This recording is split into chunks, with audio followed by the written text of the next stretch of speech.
नमस्कार। हम लोग कल टोपोग्राफी का हम पढ़ रहे थे और टोपोग्राफी में हम लोग रिवर की topography, river topography, window topography, ocean topography है और अंडरग्राउंड टोपोग्राफी का पढ़ चुके थे हम लोग ना। इसमें हम लोग पढ़ चुके थे जैसे कि ये देखो बताऊँ, ये क्या है, ये तुम्हारी ये मतलब आइस टोपोग्राफी है। क्या है? आइस टोपोग्राफी है। मतलब आइस क्या होता है, जब आइस जब पहाड़ों से जब निकलता है तो ये यू शेप की जो आकृति है ना वो बनाता है, यू शेप की वैली बनाता है। लेकिन जब नदी जब निकलती है ना पहाड़ से तो वो यू शेप, वो वी शेप एंड गार्ज एंड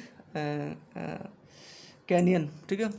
ये ये ना ये वी शेप, यू शेप और ये कैनियन, आई मतलब आई शेप की होती है ना, उसको कैनियन कहते हैं। आई शेप की आकृति बनाता है ये।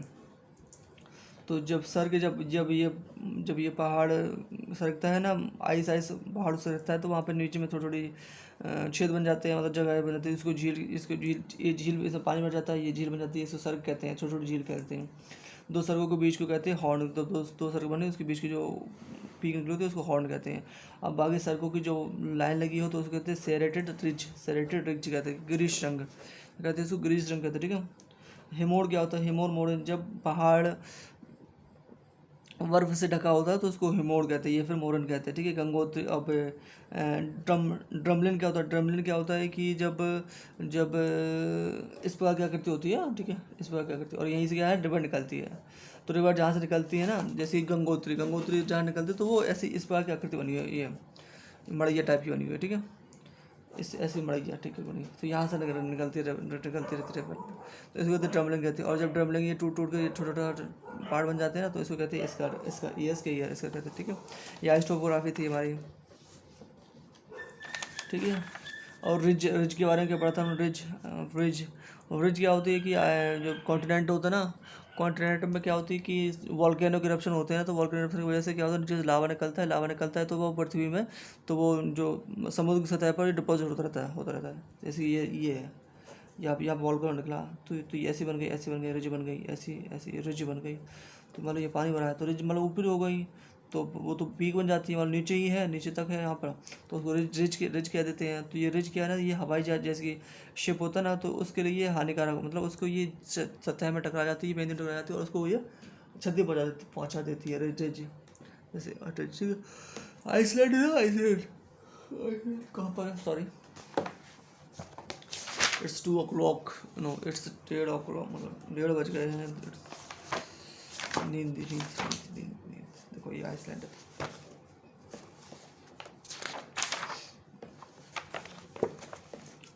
ये आइसलैंड ना, ये आइसलैंड है, ठीक है।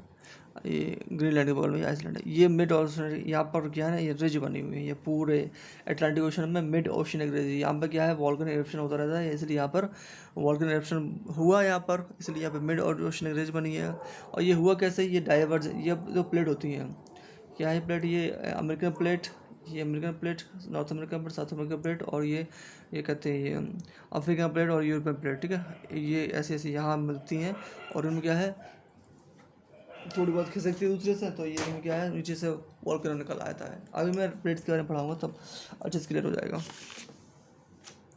ठीक है। ये पढ़ा था हम लोगों ने।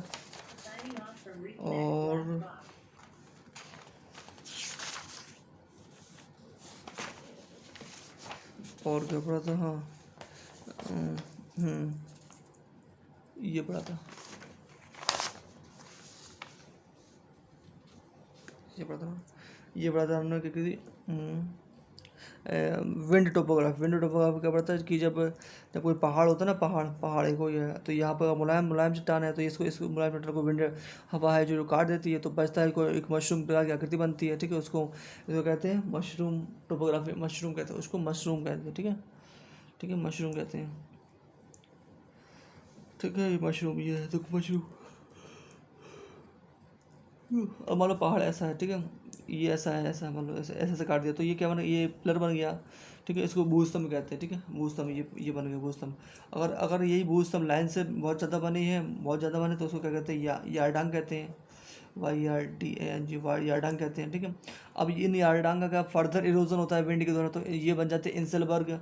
इंसेलबर्ग कैसे बन जाते हैं, देखो इंसेलबर्ग कैसे हैं, इंसेलबर्ग इसमें नहीं बना है, बट ये आधे, इसके आधे आधे रह गए, छोटे छोटे छोटे बन जाते हैं, जैसे कि ये, ठीक है, ये इंसेलबर्ग है, ऐसे ये इंसलबर्ग है, ठीक है। अब इंसलबर्ग का और इरोजन हुआ, और इरोजन हुआ, तो ये बन जाती है चौकोर प्रकार की आकृति बन जाती है, टेबल प्रकार की चौकोर आकृति बन जाती है, चबूतरा कहते हैं इसको। इसको ड्राई कंटर कहते हैं, क्या कहते हैं, DRIEKANTR, इसको क्या कहते हैं, ड्राई कंटर कहते हैं, ठीक है। अब रियाटर क्या कहते हैं, रियाटर जैसे कि मान लो यहाँ पर ये जो आइसलैंड है, ये जस्ट परपेंडिकुलर है इसके, जैसे इसी नुकीले ना, ये परपेंडिकुलर है इसके लैंड के एरिया के, तो ये रिया तट होता है। अगर ये मान लो पैरल है, पैरल ऐसे पैरल है, ऐसे पैरल बने हुए हैं ये ऐसे लंबाई में, तो ये क्या कहते हैं इसको, इसको क्या कहते हैं, डालमेशन कोस्ट, क्या कहते हैं इसको, डालमेशन कोस्ट कहते हैं, ठीक है। ठीक है, हमने ये सब पढ़ लिया था। एक मान लो जैसे कि मान लो एक बर्तन में बालसन लेक के बारे में पढ़ा था, ठीक है। ये तो इरोजनल टोपोग्राफी है, और डिपोजिशनल टोपोग्राफी पढ़ी थी हमने विंड की। तो डिपोजिशनल टोपोग्राफी का बनता है ना कि स्तूप बन जाता है उसमें, ठीक है, स्तूप बन जाता है उसमें, और लोमस का मैदान बन जाता है। सबसे बड़ा लोमस का मैदान कहाँ पर है, चाइना में सबसे बड़ा लोमस का मैदान, ठीक है।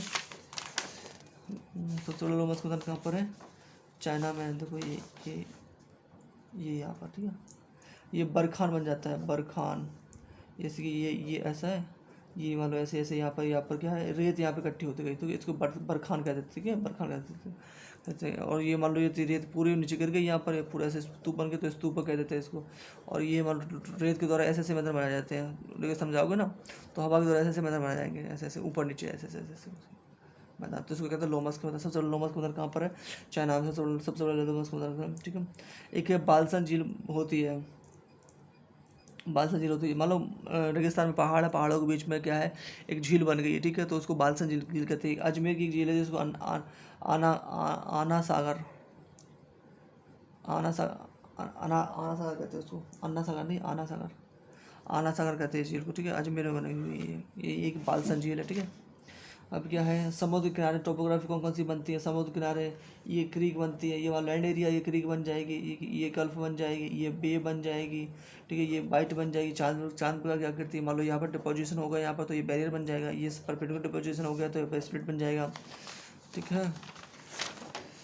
ठीक है, हमने ये पढ़ लिया था, और क्या पढ़ता है, ठीक है, बस यही पढ़ता है। पश्चिमी पाट डेल्टा के बारे में पढ़ता हम लोग, मिसिसिपी रिवर है जो कहाँ की है, नॉर्थ अमेरिका की, वो पश्चिमी पाट डेल्टा बनाती है। मिसिसिपी रिवर की सबसे बड़ी ट्रिब्यूटरी कौन सी, मिसौरी रिवर है, ठीक है। ये हमने कल पढ़ लिया था, ठीक है। अब हम पढ़ने वाले आगे हैं, क्या पढ़ने वाले हैं हम, अर्थ की जो इनर अंदर से अर्थ कैसी है ना, हम उसके बारे में पढ़ने वाले हैं।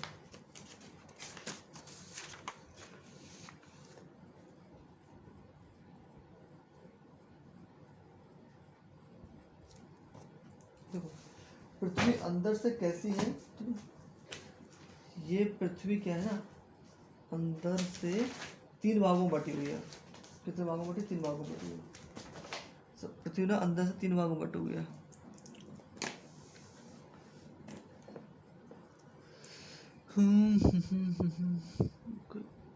स्टॉप।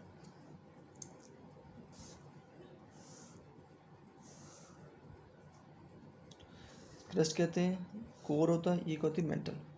ये क्या है, क्रस्ट, कोर, मेंटल, ये क्या है, मेंटल, ठीक है। ये क्या है, मेंटल, ठीक है। सबसे पहले अर्थ का जो इनर जो मतलब अर्थ की जो इनर है ना, उसके बारे में एडवर्ड सेस ने पढ़ा था। एडवर्ड सेस ने उसके बारे में बताया था, ADWARD, एडवर्ड सेस, CUESS, उन्होंने बताया था। इन्होंने कहा था कि जो क्रस्ट है ना, क्रस्ट उसको कहते हैं सियाल, ठीक है। इन्होंने वैसे क्रस्ट नहीं कहा था, वैसे उन्होंने सबसे पहले कहा था इसको सियाल, सियाल, सियाल। इसको उन्होंने कहा था सीमा, और इसको उन्होंने कहा था निफे, निफे, ठीक है। ये क्रस्ट एक्चुअली क्रस्ट नाम ना बाद में दिया गया, कोर भी बाद में दिया गया, और ये निफे बाद में दिया गया नाम, ठीक है। मतलब उन्होंने कहा था ऊपर वाली क्रस्ट को ऐसे पढ़ लो, ऊपर वाली क्रस्ट को ना सियाल कहते थे, और ये अरे मैंने उल्टा लिख दिया यार, ये होता है मेंटल, तो ये होता है कोर, ठीक है। ऊपर वाली जो क्रस्ट है ना, ऐसे समझ लो, ऊपर वाली क्रस्ट को ये सियाल कहते थे, ऊपर और मेंटल को ये सीमा कहते थे, और जो कोर को ये क्या कहते थे, निफिक कहते थे। ठीक है, इन्होंने सब कुछ बताया, बट ये क्या है ना कि ये चीज़ इनकी एक्चुअली गलत निकल गई थी, इनकी ज़्यादा सही निकली थी इनकी। ठीक है, बट इन्होंने क्या है, डेंसिटी जो अर्थ की डेंसिटी ना वो बिल्कुल सटीक बता देते हैं डेंसिटी। तो उन्होंने कहा था ये वाला कोट है, इसकी डेंसिटी को 2.5 ग्राम पर सेंटीमीटर क्यूब, इसकी 4 ग्राम पर सेंटीमीटर क्यूब, और इसकी 11 ग्राम पर सेंटीमीटर क्यूब रखी थी डेंसिटी। तो अगर इन सबको जोड़ देंगे तो पृथ्वी की डेंसिटी कितनी आ जाएगी, 2.5 प्लस के 4 प्लस के 11 अपॉन 3, 7.5 अपॉन 3, ये तो समझ लगेगा यहाँ पर क्या 5.51 ग्राम पर सेंटीमीटर क्यूब। ठीक है, ये पृथ्वी की डेंसिटी, और यही एक्चुअल डेंसिटी है। क्या ये, यही पृथ्वी की जो एक्चुअल डेंसिटी ना, यही है। उन्होंने डेंसिटी ना बिल्कुल सटीक